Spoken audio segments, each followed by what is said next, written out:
ప్రియమైన దేవుని బిడ్డలారా, మన అతిక్రమ క్రియలను బట్టి అతడు గాయపరచబడినని ప్రవక్త ద్వారా దేవుని ఆత్మ సెలవిచ్చాడు. ఆయనే సృష్టికర్త అయిన దేవుడే మానవుడికి వచ్చిన క్రీస్తు ప్రభు. మొదటి ఆదాము అవ్వలు దేవుని ఆజ్ఞను అతిక్రమించి పాపం చేసినందువల్ల మరణం అనేది అందరికీ సంప్రాప్తమైంది.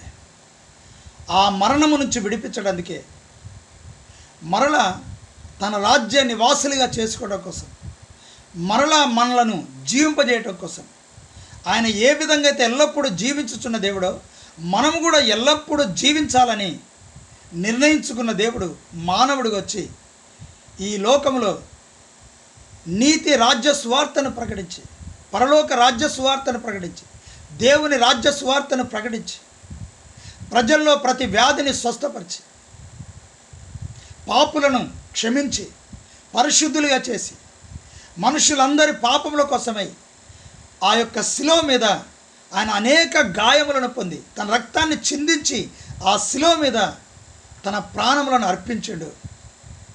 ఆయన మనస్సులో హృదయములో గాయపరచబడ్డాడు మనుషుల చేత. ఆయన శరీరం మీద మనుషుల చేత గాయపరచబడ్డాడు. అది మనం చేసిన అతిక్రమంలో కోసమే ఆయనకు శిక్ష వచ్చింది.